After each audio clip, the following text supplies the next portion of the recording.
Olá, eu sou Nídia Linhares, criadora da Sopro, e hoje eu vim falar sobre a Lua Nova em Peixes, que acontece nessa quinta-feira, dia 27 de fevereiro, a 9 graus de Peixes. E a primeira coisa que me chama a atenção olhando o mapa dessa lua nova é que tem muita coisa em Peixes, tem 7 pontos em Peixes, indicando um ciclo realmente de grande força pisciana, desse mergulho no mar das emoções e da compaixão, muito, muito forte. E junto da Lua e do Sol a gente tem primeiramente Ceres, que é o asteroide que fala da colheita, da abundância, da nutrição e do cuidar. Depois nós temos Saturno nos pedindo espírito crítico, maturidade e responsabilidade. Temos Mercúrio trabalhando a nossa comunicação e o nosso mental nesse mundo de peixes, nesse mundo mais sensível, do invisível, da generosidade, da empatia. Temos o Nó do Norte, que é o ponto que mostra a nossa evolução nesse momento, o nosso Dharma, que está nesse mergulho profundo do mar da compaixão. E juntinho, numa conjunção perfeita com esse Nó do Norte, nós temos Netuno, que é o regente de Peixes, que é o planeta que fala do mergulho no inconsciente,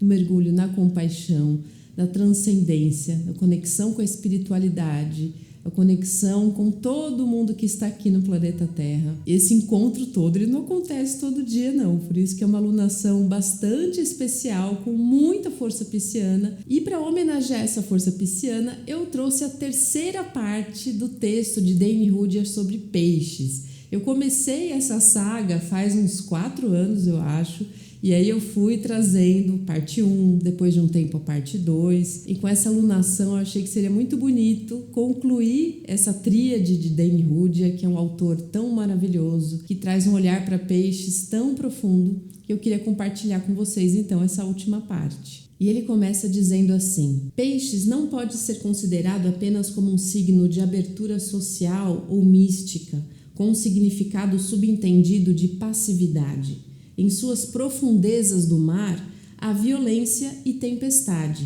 A separação é realizada pela espada. O fanatismo é implacável. E o retiro do monge no deserto, onde ele pode enfrentar melhor na solidão todo o seu passado e todas as memórias humanas, é um teste de coragem e de força resiliente. Por essa razão, muitos generais e heróis carregaram a assinatura zodiacal de Peixes em sua natureza. Eles sabiam como ficar parados e estender suas energias, como ser implacáveis com eles mesmos e com os outros. Peixes é profundidade despertada. Nada pode ser mais devastador do que a onda da maré ou o furacão nascido no mar. Em Peixes, sempre há algo de finalização, mas também de expectativa. Até mesmo a suavidade tem subtons de mistério. Há transições ocultas em cada canto do ser. Muitas vezes há uma indiferença pessoal e uma nobreza distante, como se as questões fossem grandes demais ou muito estabelecidas para envolver a mera personalidade. Existe uma sensação de tomar-se por uma inquietação eterna, sobre a qual todas as coisas estabelecidas parecem temporárias ou inúteis. E se esse estado de espírito prevalecer na personalidade, uma fatal forma de introversão esvazia lentamente a consciência de conteúdos vivos. A pessoa retorna ao mundo fantasmagórico do inconsciente, talvez como estoicos romanos, vivendo em nobre indiferença enquanto seu mundo é destruído. Talvez como sonhadores, traduzindo todas as memórias em fantasias.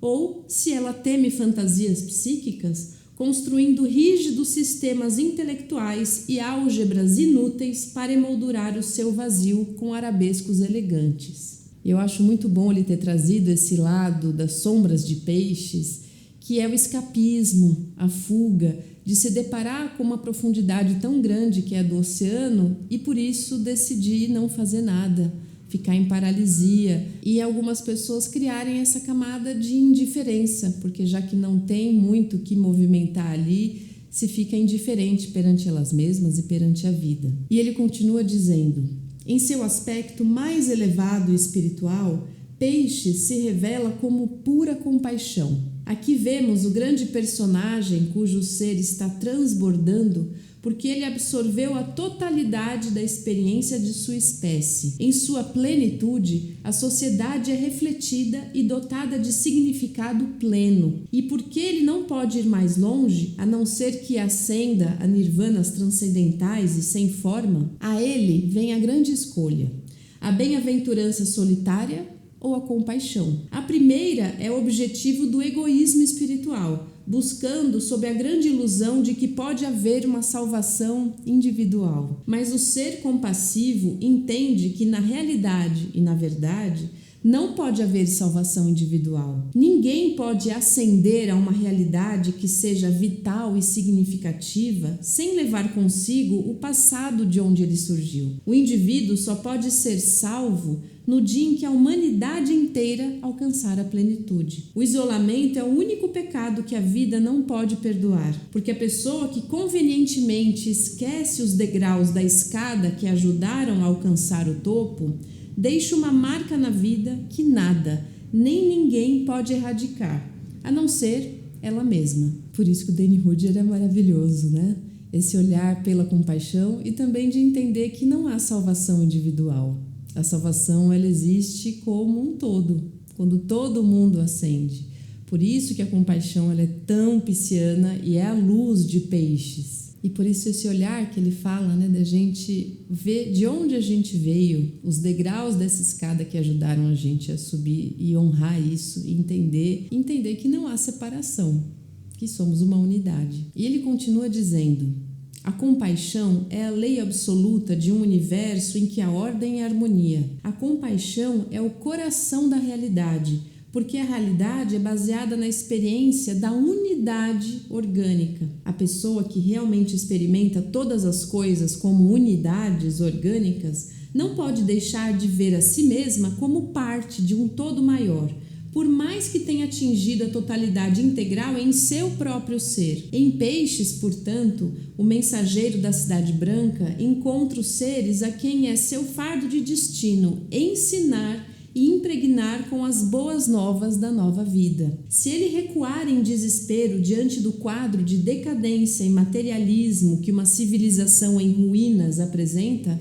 ele então falharia em seu verdadeiro destino. O fardo de Peixes é que ninguém deve recuar diante de nada, por mais baixo e horrível que seja, com base em sua própria pureza e excelência, que deve seguir em frente rumo às planícies comuns, com braços e alma carregados com o significado e a glória das colinas de onde vem a salvação. O cedro do Líbano deve voluntariamente se deixar cortar, para que casas possam ser construídas para os desabrigados, para que navios possam navegar para terras de riquezas, para que templos de Salomão se tornem, de fato, moradas de Deus entre os homens. E acho que esse é um desafio tão grande, eu me reconheço muito nisso como minha lua em Peixes, e vendo o mundo do jeito que ele está, para onde ele está caminhando, de isso nos levar a uma fuga ou a querer desistir, pensando assim, não tem mais jeito, tá muito, muito pesado. E aqui é justamente o momento onde a gente precisa se mobilizar.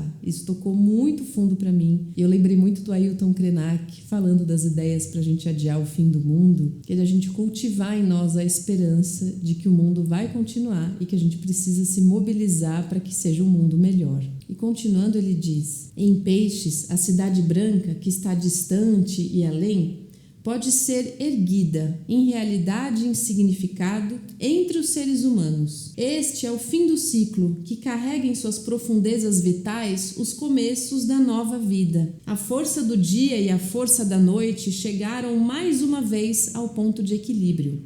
O que deve se tornar iniciado não é mais, como era no libiar de Libra, o indivíduo. Agora é a humanidade como um todo orgânico. E esta é a última bênção do ciclo que se encerra, a promessa eterna de toda a consumação cíclica, que o constante dualismo da vida, em constante mudança, possa ser integrado em totalidades orgânicas cada vez mais abrangentes, por meio do comportamento criativo de personalidades cada vez mais compassivas e mais profundamente integradas. Que o dia e a noite possam ser entendidos como os dois polos complementares da vida e da consciência, em momentos de percepção humana tão lúcidos e tão ricos de conteúdos universais, que tais iluminações possam permanecer como luzes guia para serem orientação e alegria para alcances cada vez mais vastos de vida. É a promessa do renascimento eterno, que não deixa nada sem redenção e não exclui ninguém.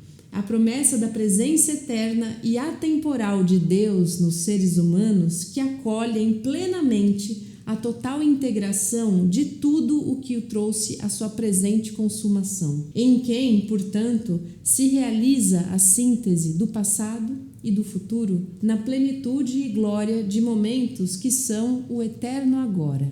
Fiquei muito feliz de ter concluído esse texto neste momento, e eu vou explicar por quê. Netuno está terminando sua passagem em Peixes, ele já vai apontar para Áries ainda esse ano, então é tão bonito a gente encerrar esse ciclo nesse momento onde a força de Peixes ela está assim transbordando mais do que nunca, de a gente absorver cada linha desse texto, de olhar para a compaixão, para a integração, da gente ser farol, da gente se transformar em farol e a gente se unir para que isso aconteça. Espero que vocês tenham gostado da conclusão desse texto. Me tocou muito, fiquei bastante emocionada e inspirada para adiar o fim do mundo. Pelo menos para mim é uma coisa que me tira o sono, que me deixa muito angustiada, e lendo esse texto a gente tem força para ir para frente, para pensar num mundo renascido, num mundo renovado.